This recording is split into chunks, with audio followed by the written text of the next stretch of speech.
فرزند زہرا یہ حالات برے ہیں۔ کاشانۂ بصیرت ویب سائٹ، واٹس ایپ اور یوٹیوب چینل پر مشتمل ایک ایسا مکمل پلیٹ فارم جس پر محروم بصارت کے لیے بالخصوص اور تمام افراد کے لیے بالعموم سینکڑوں کی تعداد میں مستند اسلامی کتب دستیاب ہیں۔ لہذا گزارش ہے کہ آپ اپنی ذمہ داری نبھاتے ہوئے کاشانۂ بصیرت کی ویب سائٹ کو وزٹ، واٹس ایپ چینل کو فالو اور یوٹیوب چینل کو سبسکرائب کرنے کے ساتھ ساتھ بیل آئیکن کو پریس کیجئے تاکہ آپ علم کے حصول کے ساتھ ساتھ مذہب اہل بیت کی اشاعت میں بھی اہم کردار ادا کرتے رہیں۔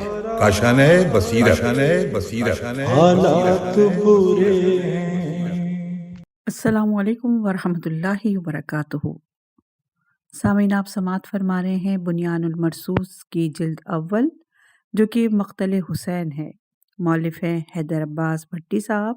آج ہم آپ کے سامنے اس کی 8ویں ریکارڈنگ پیش کر رہے ہیں۔ صفحہ نمبر 119 ہے۔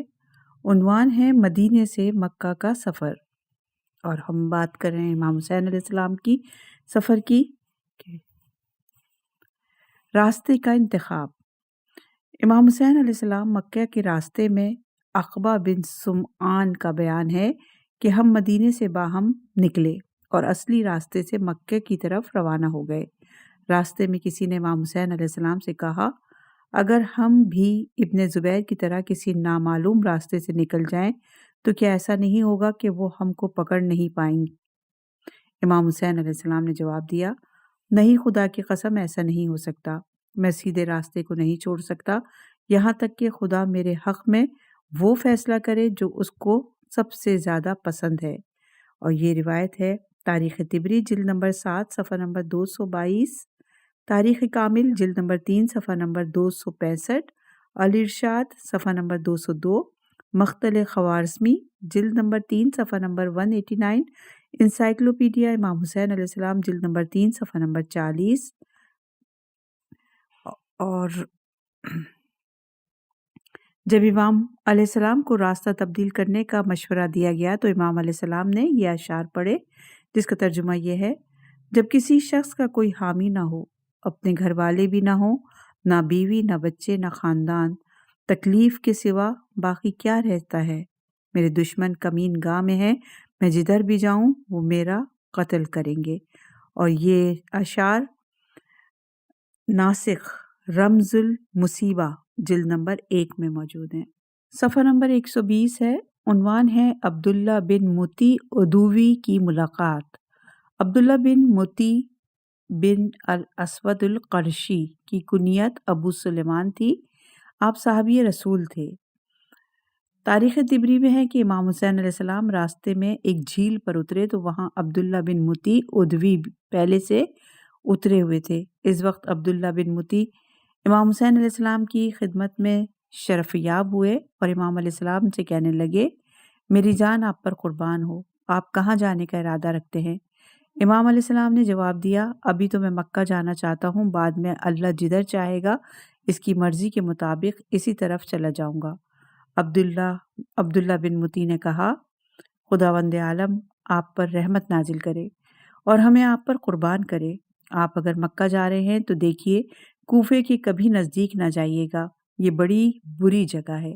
اسی جگہ آپ کے بابا علیہ السلام کو قتل کیا گیا، یہیں آپ کے بھائی کو زخمی کیا گیا اور ظلم و ستم کے مقابلے میں وہ تنہا پڑ گئے اور دھوکے سے ان کی جان لے لی گئی۔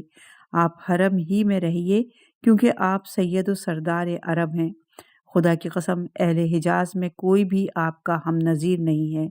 اگر آپ یہاں رہ گئے تو لوگ ہر 4 جانب سے آپ کی طرف آئیں گے، لہٰذا آپ حرم نہ چھوڑیے، میرے چچا، ماموں اور میرا سارا خاندان آپ پر قربان ہو جائے۔ اے میرے مولا، اگر آپ شہید کر دیے گئے تو ہم سب کے سب غلامی کی زندگی بسر کرنے پر مجبور کر دیے جائیں گے۔ یہ روایت تاریخ طبری جلد نمبر 5 صفحہ نمبر 351، الکامل فی التاریخ جلد نمبر 2 صفحہ نمبر 533، الفصول المہمہ صفحہ نمبر 181، مقتل ابی مخنف، مقتل خوارزمی، نفس المحموم، انصاب الاشراف جلد نمبر 3 صفحہ نمبر 368 پر موجود ہے۔ اس کے جواب میں امام حسین علیہ السلام نے قرآن کریم کی سورہ توبہ کی آیت نمبر 51 تلاوت فرمائی۔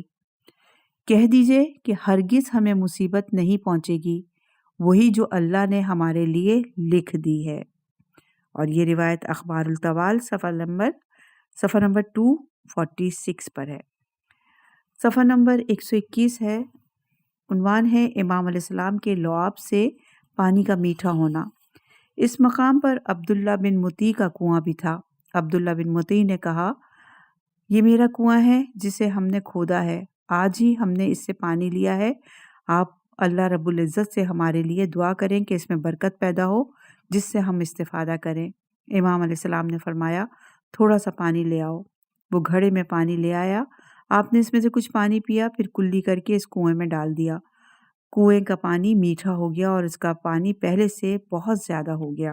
اور یہ روایت ہے طبقات الکبریٰ جلد نمبر 5 صفحہ نمبر 144، تاریخ الاسلام ذہبی جلد نمبر 5 صفحہ نمبر 8، تاریخ دمشق جلد نمبر 14 صفحہ نمبر 142، تاریخ دمشق کی جلد نمبر 14 صفحہ نمبر 182 پر بھی یہ روایت موجود ہے۔ اس کے بعد امام علیہ السلام نے اپنا سفر جاری رکھا۔ صفحہ نمبر 121، عنوان ہے مقام ذوالحلیفہ۔ مدینے سے نکل کر امام حسین علیہ السلام کا پہلا پڑاؤ ذوالحلیفہ تھا۔ یہ آبار علی کے قریب واقع ہے اور مسجد نبوی سے جنوب غرب میں 8 کلومیٹر کے فاصلے پر مکہ کے راستے میں موجود ہے۔ آبار علی علی کے کنویں کے نام کے معنی میں ہے جو باغات سے پوشیدہ ہے۔ یہ مدینہ شہر سے 8 کلومیٹر جنوب میں واقع ہے جہاں پانی کے کنویں موجود ہیں۔ کہا جاتا ہے کہ حضرت علی علیہ السلام نے ان کنووں کو کھودا تھا۔ وصال رسول اللہ اور غصب خلافت کے بعد امام علی علیہ السلام نے اس علاقے میں اپنے باغات کے لیے بہت سے کنویں کھودے اور ان سے ان باغات کی آبیاری کرتے تھے۔ یہ مقام حج کے میقات میں سے ایک ہے۔ آج کل آبار علی، ذوالحلیفہ اور مسجد شجرہ سے اس علاقے کی طرف اشارہ کیا جاتا ہے۔ ہجرت کے 6 سال اسی مقام پر سمرہ نام کے درخت کے نیچے احرام باندھا تھا۔ ذوالحلیفہ کے بعد امام حسین علیہ السلام سیالہ، عرق زیبیہ، زوہا، عنائیہ، ارجل، ہر، جمل اور سقیہ کے مقامات سے گزرتے ہوئے مقام ابوا پر پہنچے۔ صفحہ نمبر 122، ابوا نام کا ایک بہت بڑا دیہات ہے جو مکہ اور مدینے کے راستے کے درمیان ودان کے پاس واقع ہے۔ رسول اللہ صلی اللہ علیہ وآلہ وسلم کی والدہ ماجدہ بی بی آمنہ سلام اللہ علیہا بنت وہب اس جگہ دفن ہے۔ اسی طرح غزوۃ الابوا کے نام سے غزوہ اسی جگہ ہوا۔ یہ مقام مکہ اور مدینے کے راستے پر مدینے کے جنوب غرب میں 170 کلومیٹر اور مکہ سے شمال غرب میں 200 کلومیٹر کے فاصلے پر ابوا نام کا ایک بہت بڑا دیہات موجود ہے جہاں پینے کا پانی کنووں سے حاصل کیا جاتا ہے۔ یہ روایت ابن رستہ جلد نمبر 7 صفحہ نمبر 178 پر ہے۔ ابوا کے نام سے ایک پہاڑ اس کے قریب واقع ہے۔ بعض نے اس کلمے کے معنی بیان کرتے ہوئے کہا کہ سیلابوں کے آنے کی جگہ یا مختلف لوگوں کے اکٹھا ہونے کی جگہ کو ابوا کہتے ہیں۔ یہاں سے مکہ جانے کے 2 راستے نکلتے ہیں، ایک راستہ ودان، جوفا، مکہ اور دوسرا راستہ جوفا سے مکہ کو لے جاتا ہے۔ اب قدیم ابوا متروک اور خرابے کی صورت میں موجود ہے۔ یہ جگہ باغات اور کھیتوں پر مشتمل ہے۔ نیا آباد ہونے والا ابوا شمال میں واقع ہے۔ آخری دہائیوں میں اس دیہات کے اکثر لوگ بڑے شہروں میں ہجرت کر گئے ہیں۔ اب یہاں کی آبادی تقریباً 7,000 نفوس پر مشتمل ہے جس میں اکثر قبیلے حرب سے تعلق رکھتے ہیں۔ اسی مقام پر 128 ہجری میں امام موسیٰ کاظم علیہ السلام کی ولادت ہوئی۔ صفحہ نمبر 122، رابغ، یہ عرب کے مغربی ساحل پر ایک قدیم شہر ہے۔ یہ صوبہ مکہ میں واقع ہے۔ جوفا، یہ شام اور مصر سے آنے والوں کے لیے میقات ہے اور یہ رابغ شہر کے قریب واقع ہے اور مکہ سے 183 کلومیٹر کے فاصلے پہ ہے۔ قرید یہ جوفا کے بعد حجاز کا ایک مقام ہے۔ خلیث یہ مقام بھی صوبہ مکہ میں واقع ہے۔ عین سے ہے اصفان، مکہ کے شمال میں واقع ایک قصبہ ہے۔ اصفان کو طوفانوں کی کثرت کی وجہ سے اس نام سے پکارا جاتا ہے۔ اس میں وادی ہودا، الشام، الاصاب، مدرکہ، وادی فدا، حاشش، وادی البیا، وادی البیدہ سمیت کئی وادیوں پر مشتمل ہے۔ صفحہ نمبر 123۔ مراء الزہران، مکہ میں داخلے سے پہلے یہ مقام واقع ہے۔ صفحہ نمبر 124، عنوان ہے مکہ 60 ہجری۔ امام حسین علیہ السلام کا مکہ میں داخلہ۔ جب امام حسین علیہ السلام کی نظر مکہ کے پہاڑوں پر پڑی تو آپ علیہ السلام نے آیت تلاوت فرمائی، سورہ قصص کی آیت نمبر 22۔ اور جب موسیٰ نے مدینے کی طرف رخ کیا تو کہا، امید ہے کہ میرا رب مجھے سیدھا راستہ بتا دے گا۔ امام علیہ السلام 3 شعبان 60 ہجری یوم جمعہ کو مکہ معظمہ پہنچے۔ امام علیہ السلام کے پہنچتے ہی والی مکہ سعید بن عاص مکہ سے بھاگ کر مدینہ چلا گیا اور وہاں سے یزید ملعون کو مکہ کے تمام حالات لکھے اور بتایا کہ لوگوں کا رجحان امام علیہ السلام کی طرف اس تیزی سے بڑھ رہا ہے جس کا جواب نہیں۔ یزید ملعون نے یہ خبر پاتے ہی مکہ میں قتل امام حسین علیہ السلام کی سازش پر غور کرنا شروع کر دیا، اور جب امام حسین علیہ السلام مکہ میں داخل ہوئے تو اہل مکہ میں خوشی اور مسرت کی لہر دوڑ گئی۔ اور یہ روایت ہے الفتوح جلد نمبر 5 صفحہ نمبر 23، مقتل خوارزمی جلد نمبر 1 صفحہ نمبر 195، انسائکلوپیڈیا امام حسین علیہ السلام جلد نمبر 3 صفحہ نمبر 47 پر۔ امام حسین علیہ السلام نے مکہ میں قصد اقامت فرمایا اور لوگ آپ علیہ السلام کی خدمت میں پہنچنے لگے۔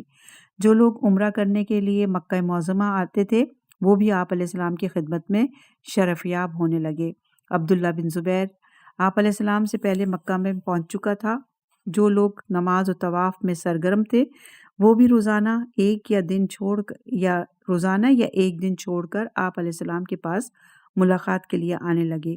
البتہ اس دوران میں عبداللہ کے اندر اضطرابی کیفیت تو پیدا ہو چکی تھی، کیونکہ اسے اچھی طرح معلوم تھا کہ جب تک امام حسین علیہ السلام مکہ معظمہ میں تشریف فرما ہے اس وقت تک اہل حجاز اس کی بیعت نہیں کریں گے۔ اس لیے ایک تو امام علیہ السلام کی اجتماعی اور معاشرتی حیثیت بھی سب سے بالاتر تھی، اور دوسرے یہ کہ بیشتر لوگ امام علیہ السلام کی بیعت کو کسی دوسرے شخص پر ترجیح نہ دیتے تھے۔ یہ روایت ارشاد شیخ مفید میں موجود ہے۔ ابن زبیر جو خوف اور ہراس کی وجہ سے کعبے کے اندر محصور تھا اور اس کا کام فقط نماز و طواف رہ گیا تھا، وہ بھی آنے والوں کے ہمراہ امام علیہ السلام کی خدمت میں شرف یاب ہوا۔ کبھی تو وہ روزانہ آتا، بلکہ ایک دن میں 2 بار آتا، اور کبھی کبھی 2 دنوں میں 1 بار حاضر ہوتا۔ اس ملاقات میں وہ ہمیشہ امام علیہ السلام سے رائے و مشورہ کیا کرتا تھا، لیکن اس کے باوجود مکہ میں امام علیہ السلام کا وجود ابن زبیر کے لیے سب سے زیادہ گراں تھا، کیونکہ وہ جانتا تھا کہ امام حسین علیہ السلام کے رہتے ہوئے کوئی بھی اس کی بیعت و پیروی نہیں کرے گا۔ اس لیے امام حسین علیہ السلام لوگوں کی نگاہوں میں صاحب شان و شوکت تھے۔ آپ کی حکمرانی لوگوں کے دلوں پر تھی اور لوگ آپ کے فرما بردار تھے۔ اور یہ روایت نقل کی ہے طبری جلد نمبر 5 صفحہ نمبر 351، ارشاد شیخ مفید صفحہ نمبر 202 پہ۔ امام حسین علیہ السلام نے جناب عبداللہ بن عبد المطلب کے گھر قیام فرمایا، اور یہ روایت تہذیب الکمال جلد نمبر 6 صفحہ نمبر 415، طبقات الکبریٰ جلد نمبر 1 صفحہ نمبر 442، ابن کثیر جلد نمبر 8 صفحہ نمبر 162 پر۔ صفحہ نمبر 125 ہے، عنوان ہے دعائے ہدایت۔ روایت میں ہے کہ جب امام حسین علیہ السلام مکہ پہنچے تو آپ نے یہ دعا تلاوت فرمائی، خدایا خیر کو میرے لیے مقدر فرما اور میری آنکھوں کو ٹھنڈک عطا فرما اور مجھے سیدھے راستے پر گامزن رکھ۔ صفحہ نمبر 125، عنوان جناب محمد حنفیہ اور دیگر بنی ہاشم کا مکہ میں ورود۔ تہذیب الکمال میں ہے کہ امام حسین علیہ السلام نے اپنے خاندان کے بقیہ افراد کو مکہ میں طلب کیا، چنانچہ مدینے سے جو افراد آپ کے ہمراہ آئے تھے وہ 19 تھے، جن میں کچھ مرد، کچھ خواتین اور کچھ بچے تھے۔ ان کے بعد جناب محمد حنفیہ آئے اور انہوں نے مکہ میں آپ علیہ السلام سے ملاقات کی۔ امام حسین علیہ السلام نے ان سے عراق جانے کا مشورہ کیا تو جناب محمد حنفیہ نے آپ کو عراق جانے سے منع کیا، اور یہ روایت ہے انسائکلوپیڈیا امام حسین علیہ السلام جلد نمبر 3 صفحہ نمبر 52 اور تہذیب الکمال میں۔ صفحہ نمبر 125 عنوان ہے قبر ام المومنین جناب خدیجہ السلام اللہ علیہا کی زیارت۔ امام حسین علیہ السلام جب مکہ تشریف لائے تو اپنی جدہ محترمہ بی بی خدیجہ الکبریٰ کی قبر کی زیارت کو تشریف لے گئے اور وہیں نماز پڑھی اور اپنے اللہ سے مناجات کی، اور یہ روایت ہے مقتل الحسین المکرم۔ صفحہ نمبر 126 عنوان ہے خدا کا سہارا لینے کی نصیحت۔ امام حسین علیہ السلام ظلم کے مقابلے میں خدا کا سہارا لینے کی نصیحت ان اشعار میں فرماتے ہیں: جب زمانہ تجھے کاٹے تو مخلوق کا سہارا مت لینا، اور خدا کے سوا کسی اور کے آگے دست سوال دراز نہ کرنا۔ جو رزق تقسیم کرنے والا ہے، اگر اتنا عرصہ زندہ رہے کہ مشرق و مغرب چھان ڈالے تو بھی تجھے ایسا کوئی نہ دکھائی دے گا جو کسی کی سعادت یا بدبختی پر قدرت رکھتا ہو۔ پھر اور اشعار پڑھے خیر و شر کے متعلق: خدا جانتا ہے کہ جو کچھ میرے ہاتھ میں ہے اس میں اضافہ کسی اور کے لیے ہو رہا ہے، اور یہ بھی کہ اس نے خود سے نہیں کمایا۔ اگر خیانت کار نفس انصاف کرتا تو وہ اس طرح آزاد نہ ہوتا، اور پھر بھی اس کا شر اس کی بھلائی سے زیادہ قریب ہوتا۔ یہ روایت دونوں اشعار لواج الاشجان فی مقتل حسین صفحہ نمبر 27 پر موجود ہے۔ صفحہ نمبر 126 کوفیوں کے خطوط: جب اہل کوفہ کو معاویہ کی ہلاکت کی خبر ملی تو وہ لوگ عراقیوں کو یزید ملعون کے خلاف شعلہ ور کرنے لگے اور کہنے لگے: اے لوگو، حسین علیہ السلام اور ابن زبیر نے یزید کی بیعت سے انکار کر دیا ہے اور یہ لوگ مکہ پہنچ چکے ہیں۔ اور یہ روایت طبری جلد نمبر 5 صفحہ نمبر 351 پر ہے۔ محمد بن بشیر اسدی ہمدانی کا بیان ہے کہ ہم لوگ صحابی رسول جناب سلیمان بن سرد خزائی کے گھر جمع ہوئے۔ جناب سلیمان تقریر کے لیے اٹھے اور بولے: معاویہ ہلاک ہو چکا ہے اور حسین علیہ السلام نے یزید ملعون کی بیعت سے ہاتھ کھینچ لیا ہے۔ وہ مکہ کی طرف آ چکے ہیں، تم ان کے اور ان کے بابا کے پیروکار ہو۔ اب اگر تم یہ سمجھتے ہو کہ تم لوگ ان کے مددگار اور ان کے دشمنوں سے جہاد کرنے والے ہو تو ان کو فوراً خط لکھو، لیکن اگر تم کو خوف و ہراس یا سستی ہے تو دیکھو اس پیکر حق و عدالت کو نصرت و مدد کا دعویٰ دے کر دھوکہ نہ دو۔ اس پر وہ سب کے سب بول پڑے: نہیں، ایسا نہیں ہے، بلکہ ہم ان کے دشمن سے جنگ کریں گے اور ان کی راہ میں اپنی جان نچھاور کر دیں گے۔ اس پر سلیمان نے کہا: اگر تم لوگ سچے ہو تو بس فوراً خط لکھ کر انہیں بلاؤ۔ صفحہ نمبر 127 پہلا خط اور جماعت: بسم اللہ الرحمن الرحیم۔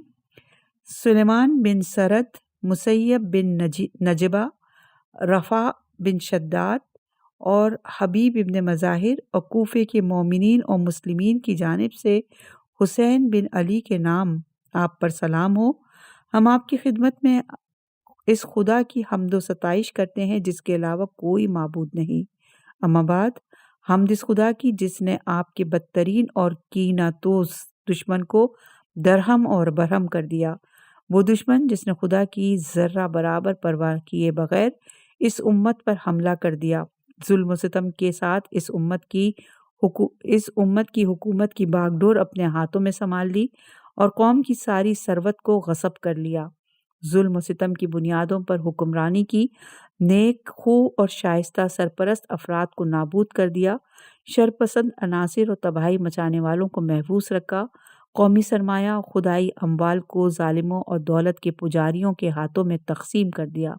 خدا ان لوگوں پر اسی طرح لعنت اور نفرین کرے جس طرح قوم سمود کو اپنی رحمتوں سے دور کیا۔ ہم لوگ ان حالات میں خط لکھ رہے ہیں کہ اموی حاکم نعمان بن بشیر قصر دارالامارہ میں موجود ہے، لیکن ہم نہ تو نماز جمعہ میں جاتے ہیں اور نہ ہی نماز عید اس کے ہمراہ انجام دیتے ہیں۔ ہم اگر آگاہ ہو گئے کہ آپ کا گراں مایا جو وجود ہمارے شہر اور دیار کی طرف روانہ ہے، تو اسے اپنے شہر سے نکال کر شام کی طرف روانہ کر دیں گے۔ آپ پر خدا کا درود و سلام ہو۔ پھر لوگوں نے جناب عبداللہ بن سبا ہمدانی اور جناب عبداللہ بن وال تمیمی کے ہاتھوں اس خط کو روانہ کیا۔ یہ دونوں افراد تیزی کے ساتھ باہر نکلے اور 10 رمضان المبارک تک امام علیہ السلام کی خدمت میں پہنچ گئے۔ خطوط کی دوسری جماعت صفحہ نمبر 128۔ پھر 2 دن صبر کر کے لوگوں نے جناب قیس بن محسر سیدوی، جناب عبد الرحمن بن عبداللہ بن القدن ارجعی اور جناب عمارہ بن عبید سلولی کو پھر روانہ کیا۔ یہ افراد 150 خطوط لے کر روانہ ہوئے۔ قابل ذکر ہے کہ ان میں سے ہر ایک خط 2 یا 3 یا 4 افراد کی یا چند افراد کی طرف سے لکھا گیا تھا، اور یہ روایت ابن اسم کتاب المفتوح جلد نمبر 5 صفحہ نمبر 29، مفید الارشاد جلد نمبر 2 صفحہ نمبر 38، ابن شہر آشوب مناقب آل ابی طالب جلد نمبر 6 صفحہ نمبر 98، ابن جوزی المنتظم جلد نمبر 5 صفحہ نمبر 327، خوارزمی مقتل حسین جلد نمبر 1 صفحہ نمبر 283، اربیلی کشف الغمہ جلد نمبر 2 صفحہ نمبر 253، شافعی مطالب سول جلد نمبر 2 صفحہ نمبر 71، سبت ابن جوزی تذکرۃ الخواص جلد نمبر 2 صفحہ نمبر 146، سید ابن طاؤس اللہوف علی قتلیل الطفوف صفحہ نمبر 24، ابن کثیر البدایہ و نحیہ جلد نمبر 8، ابن حجر اسقلانی تہذیب التہذیب جلد نمبر 2 صفحہ نمبر 302 پر یہ روایت موجود ہے۔ تذکرۃ الخواص میں واقدی سے روایت ہے کہ جب فرزند رسول مکہ میں تشریف لائے اور اہل کوفہ کو آپ کی آمد کا علم ہوا تو انہوں نے لکھا، ہم نے اپنے آپ کو صرف آپ تک محدود رکھا ہوا ہے، ہم کوفے کے والی کے ساتھ نماز میں حاضر نہیں ہوتے، آپ ہمارے یہاں تشریف لائیں، ہمارے پاس 1,00,000 نفوس پر مشتمل لشکر موجود ہے، ہر طرف ظلم و جور کی حکمرانی ہے، اللہ کی کتاب اور اس کے نبی کی سنت کو معطل کر دیا گیا ہے، ہمیں امید ہے کہ اللہ آپ کے ذریعے ہمیں حق پر جمع کر دے گا اور آپ کے ذریعے ہم سے ظلم و ستم کی نفی ہو جائے گی۔ آپ یزید ملعون اور اس کے باپ سے اس امر کے زیادہ حقدار ہیں کہ جس نے امت کا فہ غصب کر رکھا ہے۔ یزید ملعون شرابی ہے، وہ بندروں سے کھیلتا ہے اور رقص و سرور کی محفلوں میں مصروف رہتا ہے، اس نے دین کو کھلونا بنا رکھا ہے۔ اور یہ روایت تذکرۃ الخواص صفحہ نمبر 237، مروج الذہب جلد نمبر 3 صفحہ نمبر 14، انسائکلوپیڈیا امام حسین علیہ السلام جلد نمبر 3 صفحہ نمبر 66 پر موجود ہے۔ صفحہ نمبر 129، عنوان ہے خطوط کی تیسری جماعت۔ محمد بن بشر ہمدانی کہتا ہے کہ 2 دن گزرنے کے بعد ہم نے پھر ہانی بن ہانی سبئی اور جناب سعید بن عبداللہ حنفی کے ہاتھوں اس طرح کے خط لکھ کر روانہ کیے، بسم اللہ الرحمن الرحیم، حسین بن علی کے نام یہ خط ان کے شیعوں کی جانب سے ہے جو مومن اور مسلم ہیں۔ اما بعد، اے فرزند پیغمبر، جلد از جلد ہماری طرف آ جائیے کیونکہ سب لوگ آپ کے انتظار میں ہیں اور آپ کے علاوہ ان کا دل کسی دوسرے کے لیے نہیں تڑپ رہا ہے، لہٰذا جلدی کیجیے، والسلام۔ اور یہ روایت الارشاد صفحہ نمبر 203، تاریخ خواص صفحہ نمبر 244، تاریخ طبری جلد نمبر 4 صفحہ نمبر 262، ابن شہر آشوب مناقب جلد نمبر 4 صفحہ نمبر 97، ابصار العین صفحہ نمبر 216، جلالی الحشوران طف صفحہ نمبر 262 پر موجود ہے۔ صفحہ نمبر 129، خطوط کی چوتھی جماعت۔ اب چوتھی جماعت شبس بن ربعی، حجار بن اجبر، یزید بن حارث بن یزید بن اوریم، عزیرہ بن قیس، عمرو بن حجاج زبیدی اور محمد بن عمر تمیمی نے روانہ کیا، جس کا مضمون یہ ہے: بسم اللہ الرحمن الرحیم۔ اے پسر پیغمبر، ہمارے سارے باغ و بوستان سرسبز و شاداب ہیں، تمام کے تمام پھل پک چکے ہیں اور ساری نہریں اور کنویں جل تھل ہیں۔ اگر آپ آنا چاہتے ہیں تو تشریف لے آئیے، سپاہ حق آپ کے ہمراہ آمادہ نبرد ازما ہے۔ والسلام علیکم۔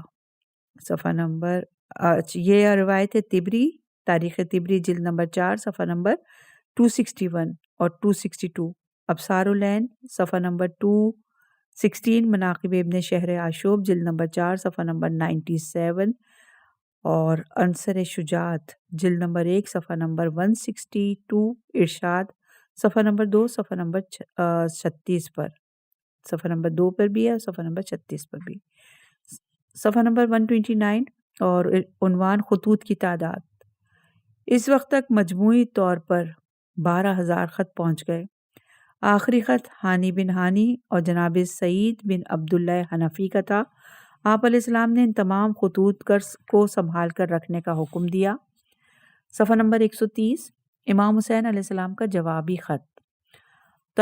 تمام پیغام رساں مولا کے حضور میں حاضر ہوئے۔ امام علیہ السلام نے ان سب کے خطوط پڑھ کر وہاں کے لوگوں کی احوال پرسی، پھر ہانی بن ہانی السبئی اور جناب سعید بن عبداللہ حنفی، جو نامہ بروں کے سلسلے کے آخری رکن تھے، کہ ان کے ہمراہ خط کا جواب اس طرح لکھا: بسم اللہ الرحمن الرحیم۔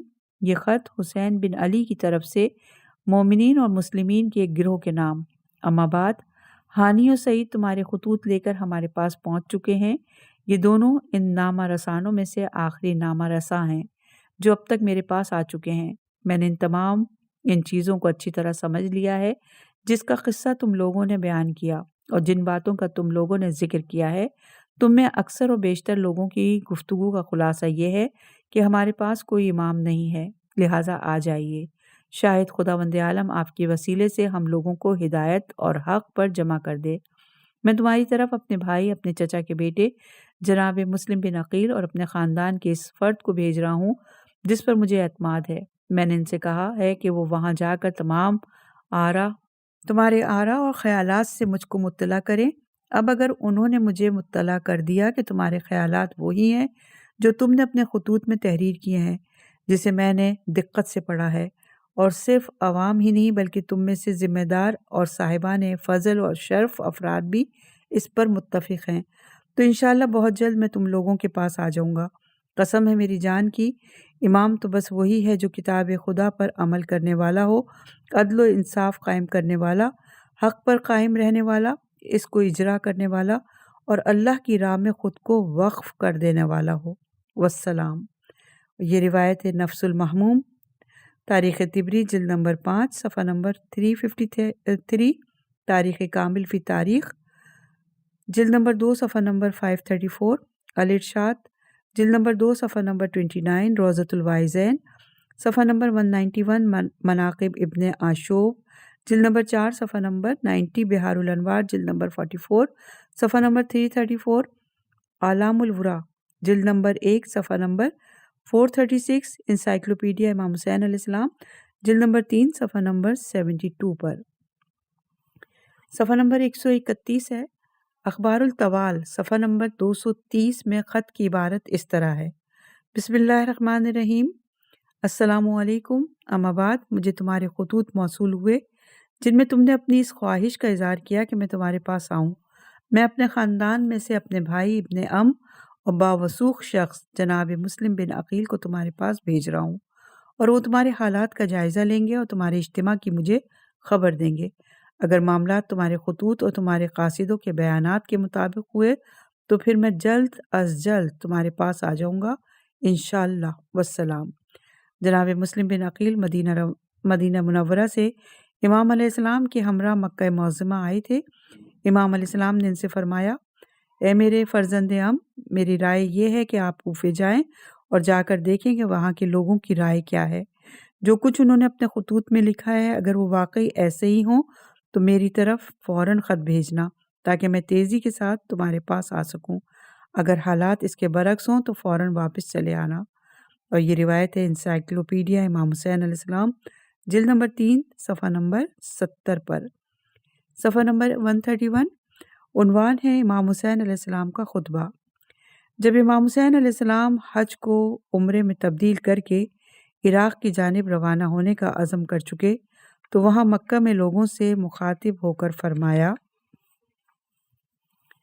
تمام تعریفیں اللہ کے لیے ہیں، وہی ہوتا ہے جو اللہ چاہتا ہے، اللہ کے سوا قدرت کارگر نہیں۔ درود و سلام اللہ کے رسول صلی اللہ علیہ وآلہ وسلم پر۔ انسانوں کے لیے موت اسی طرح لازم کر دی گئی ہے جس طرح دوشیزہ کے گلے پر گردن بند کا اثر لازم ہوتا ہے۔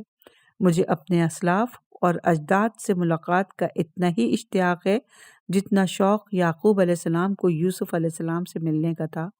میری قتل گاہ معین ہو چکی ہے جہاں میں پہنچ کر رہوں گا۔ گویا میں خود کو دیکھ رہا ہوں کہ صحرا اور بیابان کے بھیڑیے یعنی یزیدی لشکر کی جانب اشارہ کیا ہے۔ سرزمین کربلا اور نواویس کے درمیان میرے جسم کے ٹکڑے ٹکڑے کر کے اپنے بھوکے پیٹ اور خالی تھیلے بھر رہے ہیں۔ خدا کے لکھے سے فرار ممکن نہیں۔ جس بات سے اللہ راضی ہوتا ہے ہم اہل بیت علیہ السلام بھی اس سے راضی ہوتے ہیں۔ ہم اس کے امتحان اور آزمائش پر صبر کریں گے اور وہ ہمیں صابروں کا اجر عنایت فرمائے گا۔ رسول اللہ صلی اللہ علیہ وآلہ وسلم اور ان کے جگر گوشوں کے درمیان جدائی ممکن نہیں، بلکہ بہشت بری میں سب اکٹھے کیے جائیں گے، جنہیں دیکھ کر آن حضرت صلی اللہ علیہ وآلہ وسلم کی آنکھیں ٹھنڈی ہوں گی اور آن حضرت صلی اللہ علیہ وآلہ وسلم ان سے کیے ہوئے وعدے کو پورا کریں گے۔ جان لو کہ تم میں سے جو بھی ہمارے اوپر خون نچھاور کرنا چاہتا ہو اور اللہ سے ملاقات کے لیے تیار ہو وہ ہمارے ساتھ چلے۔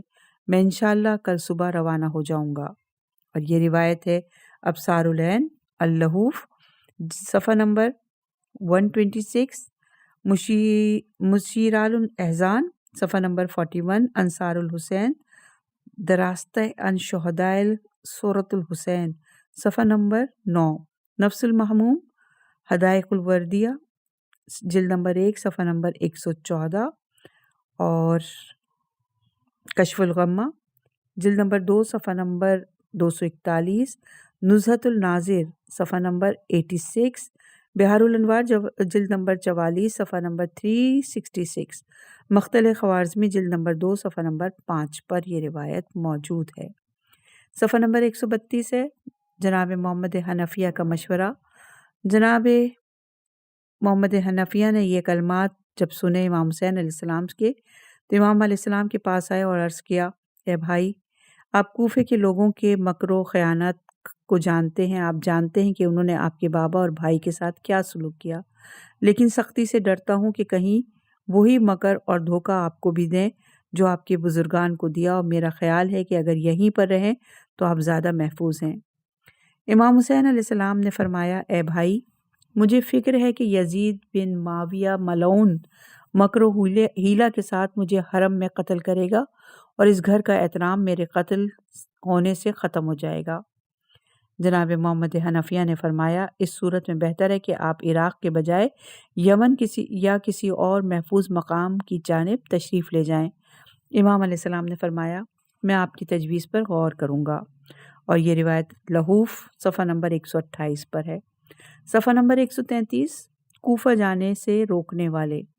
امام حسین علیہ السلام کو مکہ سے کوفہ جانے کے لیے جن اشخاص نے روکا ان کے نام: نمبر 1 عبداللہ بن مطیع، نمبر 2 جابر بن عبداللہ انصاری، نمبر 3 عبداللہ بن عمر، نمبر 4 عمرو بن عبد الرحمن بن حارث بن حشام مخزومی مدنی، نمبر 5 عبداللہ بن جعفر بن ابی طالب، نمبر 6 عبداللہ بن عباس، نمبر 7 محمد واقدی، نمبر 8 زرارہ بن صالح، نمبر 9 عمرو بن سعید، نمبر 10 ترمہ بن حکیم، نمبر 11 ابو سعید الخضری۔ صفحہ نمبر 134 ہے اور عنوان ہے عمرو بن عبد الرحمن کی ملاقات۔ عمرو بن عبد الرحمن بن حارث مخزومی کی کنیت ابو بکر تھی۔ آپ مشہور تابعی تھے۔ ان کا بیان ہے کہ اہل عراق کے خط جب امام حسین علیہ السلام کے پاس پہنچے اور انہوں نے عراق کی طرف روانہ ہونے کا ارادہ کر لیا تو میں ان کے پاس گیا، اور ابھی وہ مکہ میں ہی تھے۔ میں نے حمد و ثناء حق تعالیٰ کے بعد کہا، میں آپ کے پاس ایک حاجت لے کے آیا ہوں، اسے میں بیان کرنا چاہتا ہوں۔ آپ ہی کی خیر خواہی کا کلمہ ہے، اگر آپ چاہتے ہیں تو میں کہوں، ورنہ اپنے ارادے سے باز رہوں۔ امام علیہ السلام نے فرمایا، کہو، بخدا تمہاری رائے کو میں برا نہیں سمجھتا، نہ کسی امر بد و فعل کا تم پر گمان ہے۔ میں نے کہا، سنا ہے آپ عراق کی طرف جانا چاہتے ہیں۔ اس سفر میں آپ کے لیے مجھے اندیشہ ہے کہ آپ اس شہر میں جاتے ہیں جس میں عہدیدار عمرہ ہیں، ان کے پاس خزانے ہیں، لوگ درہم و دینار کے غلام ہیں۔ مجھے اس بات کا ڈر ہے کہ جن لوگوں نے آپ سے نصرت کا وعدہ کیا ہے اور آپ کے مخالفین کا ساتھ دینے سے آپ کا ساتھ دینا بہتر سمجھتے ہیں، وہی آپ سے آمادہ پیکار نہ ہو جائیں۔ امام علیہ السلام نے فرمایا، برادر، تمہیں خدا جزائے خیر دے، واللہ مجھے یقین ہے کہ تم نے خیر خواہی کی بات کہی اور عاقلانہ کلمہ کہا، جو مقدر میں ہے وہ تو ہوگا، میں تمہاری رائے پر عمل کروں یا نہ کروں، مگر تمہیں میں اپنا بہترین مشیر اور خیر خواہ سمجھتا ہوں۔ راوی کہتا ہے کہ اس کے بعد میں وہاں سے اٹھ کر حارث بن خالد بن عاص کے پاس آیا، پوچھنے لگا، تم حسین علیہ السلام کے پاس گئے تھے؟ میں نے کہا، گیا تھا۔ اس نے پوچھا، تم نے کیا کہا ان سے اور انہوں نے کیا کہا تم سے؟ میں نے سارا واقعہ بیان کیا۔ اس نے کہا، خدائے رب کعبہ کی قسم کھا کر میں کہتا ہوں کہ تم نے خیر خواہی کا کلمہ ان سے کہا، بس بہتر رائے تو وہ یہی رائے ہے جو تم نے ان کو دی، اب چاہیں وہ مانے یا نہ مانے۔ اور یہ روایت ہے مقتل ابی مخنف اور تاریخ طبری مروج الذہب جلد نمبر 3 صفحہ نمبر 66 پر۔ طبقات الکبریٰ میں روایت ہے کہ آپ امام حسین علیہ السلام کی بارگاہ میں حاضر ہوئے اور عرض کی، اے برادر، آپ سے رشتہ داری برادری مجھے آپ کے پاس لے آئی ہے، مجھے آپ سے محبت ہے، میں نہیں جانتا کہ آپ کو کس طرح نصیحت کروں۔ امام علیہ السلام نے فرمایا، آپ جس طرح چاہیں بات کریں، کیونکہ آپ ہمارے خیر خواہ ہیں۔ انہوں نے کہا، آپ اچھی طرح سے جانتے ہیں کہ اہل عراق نے آپ کے بھائی، آپ کے والد کے ساتھ کیا سلوک کیا۔ آپ ان لوگوں کی طرف جا رہے ہیں، وہ تو دنیا کے بندے ہیں جن لوگوں نے آپ سے اپنی نصرت کا وعدہ کر رکھا ہے، یہی لوگ آپ کے خلاف جنگ کریں گے اور آپ کو تنہا چھوڑ دیں گے اور آپ کی دشمن کا ساتھ دیں گے۔ میں آپ کو اللہ کا واسطہ دیتا ہوں، آپ اپنے اوپر رحم کریں، آپ عراق نہ جائیں۔ امام حسین علیہ السلام نے فرمایا، اے برادر، اللہ آپ کو اس مشورے کی جزائے خیر عطا فرمائے۔ کبھی اللہ رب العزت کے فیصلے حتمی ہوتے ہیں اور وہ ہو کر رہتے ہیں۔ یہ سن کر ابو بکر نے کہا، ان اللہ، ہم اللہ کے لیے ہیں، اے ابا عبداللہ، ہم اس کی بارگاہ سے ہی اجر کے طلبگار ہیں۔ اور یہ روایت طبقات الکبریٰ جلد نمبر 1 صفحہ نمبر 447، تہذیب الکمال جلد نمبر 6 صفحہ نمبر 418، تاریخ دمشق جلد نمبر 14 صفحہ نمبر 209 پر موجود ہے۔ عمرو بن عبد الرحمن اس کے بعد وہاں سے اٹھ کر حارث بن خالد کے پاس گیا۔ اس نے پوچھا، کیا تم امام حسین علیہ السلام کے پاس گئے تھے؟ عمرو نے کہا، جی ہاں، میں گیا تھا۔ اس کے بعد عمرو نے پوری بات اس سے سنا دی۔ حارث بن خالد نے کہا، رب کعبہ کی قسم، تو نے خیر خواہی ہی کا کلمہ ادا کیا، بس رائے ہے تو یہی رائے ہے جو تم نے دی ہے، اب ان کی مرضی عمل کریں یا نہ کریں۔